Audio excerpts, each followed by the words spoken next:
Hey boardies, welcome to AmassGames. My name is Simon, doing a setup, play and review for the game Sunrise Lane. Now this has been published by Horrible Guild. It is designed by Reiner Knizia.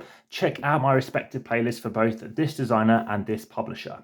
This is a game for 2 to 4 players. It says it takes 45 minutes to play, but I've played this frequently in only 20 minutes, so it's a very quick game to play compared to what's on the box. And you'll find that with some other videos I've also got on the channel by Reiner Knizia too. So I've made this so everything is visible in shot. You're going to play as 1 and 4 colours, and you're trying to get the most points to win the game. Someone is going to take the start player marker, and you're going to take these lovely squidgy tokens out here and get a deck of cards as well, and a little player aid showing you how you're going to do scoring in a second too. And some other games also by Horrible Guild.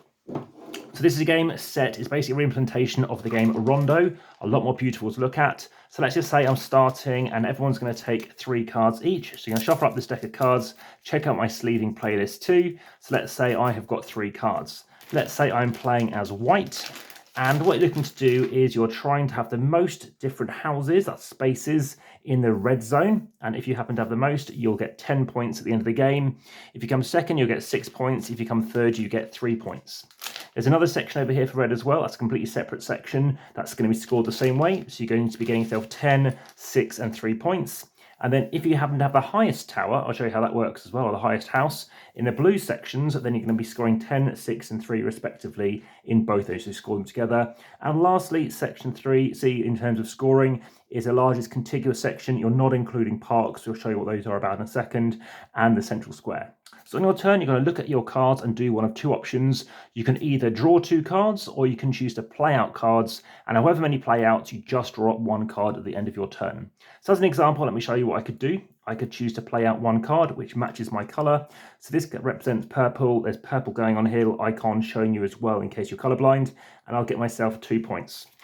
So dig into your bag, find your scoring marker, put it on the 0 side, and you're going to get yourself 2 points. And for example, I could then end my turn, and therefore I can draw up 1 card. So that has now ended my turn. It's somebody else's turn. What they can choose to do is either they must come out from one of these locations, or they can continue on where I am. So anything that's the most available space.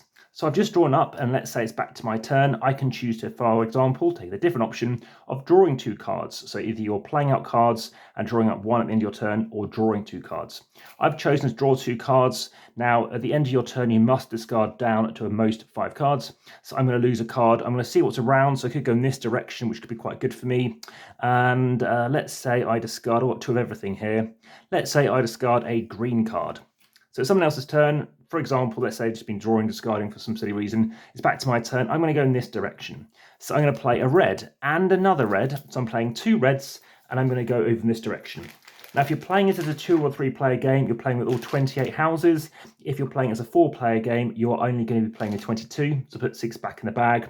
And as soon as somebody has only 2 or fewer houses left, that triggers the final round, and you're going to finish that round, and that's it. And then go to scoring as per what's on here.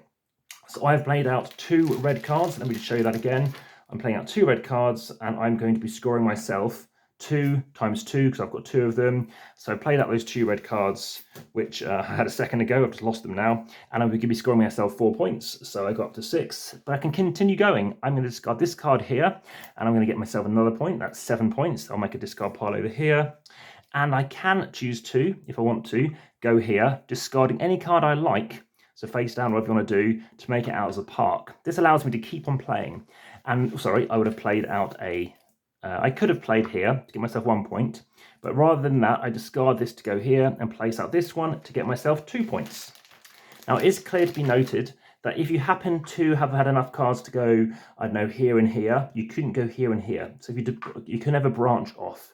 You can go this direction in a future turn, but right now I've gone this direction and I draw myself 1 card. So again, my future turn, the only place I could go valid would be here, unless I discard it to build out a park, which wouldn't make much sense. So that's how you're going to go. You're going to keep on going until you run out of cards. I've always found this pile has always gone through, and you'll have to shuffle up and keep going, regardless of player count. But even playing with new players, 20 minutes, maybe 30 minutes as a 4, much quicker than it does state on it. And I think this game is very good. My rating for this is about a sort of 7.5 out of 10. I think it's highly enjoyable. Like I said, do check out my playlists, and also how to set up, play and review playlist for more information. And there's a separate video to do the promo. So come back and check out that as well to see what that adds to the game. I hopefully find that of interest.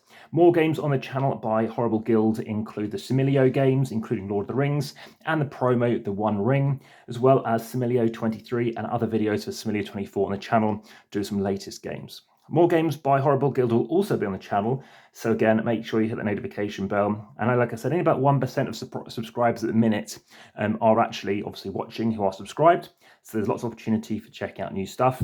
Love the artwork, love the squidgy pieces. In some respects, being able to see through, so maybe you make this into like a hollow thing to see, it would be nice. These stack very nicely. I've only managed to get them 3 high.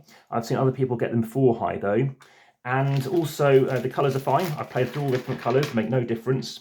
I have noticed for one of them, and I think it is white, whereby everyone has got a different unique kind of, I guess, orientation of what they look like. So this one, as you can see, is different to these ones, which means it doesn't actually stack. So like I said, you go 3 high, and what you're doing is scoring up. So I'm already in this zone. If I'm the only person in this zone, I'd get myself 10 points. If it was a tie, you take the 2 tied people. So say first and second, to get 16 points divided by 2, you get 8 points each. And what some people dislike about it is it might be a bit too luck for you. So it might be the case that you've drawn cards and you haven't got what you needed. But I haven't found that to be an issue, because typically what you're looking to do is, yes, you could get 4 cards exactly the same and maybe build on a level 5. But I think there is only 5 level 5s, and it's one of each colour in the game. And if you really didn't want someone to go there, you could just play some parks out to cover it. Or you might see someone play out of 3 and they're like, oh no, they're going to go, I don't know, over here, they might manage to reach over here, or even down here. So there's quite a lot of fun interaction going on with it. And like I said, people have really enjoyed it. Apart from that, though, I think you should find it of interest. Like I said, it is a quick play. It's a nice filler game. It's a nice small board. I didn't have to zoom out for this one. You're watching this in full 4K as well. And in terms of the other colours and different colour shapes, they are unique as well. So over here, you have got this other kind of little kind of shape mansion going on here as well. And you've also got a few other things to look at. You've got red token. So again, check out the comments best on YouTube, like, subscribe, and hit the notification bell. And also make sure you check out TikTok, Xthreads, the podcast, etc. Loads of pictures are on Instagram too. So there we go. Like I said, for some reason, the white one, one of them at least, seems to be the same as for the red house. I'm not quite sure why that is, or it looks like it's for the White House. So that's a bit of a strange one. But anyway, speak again soon. For now, back to the table.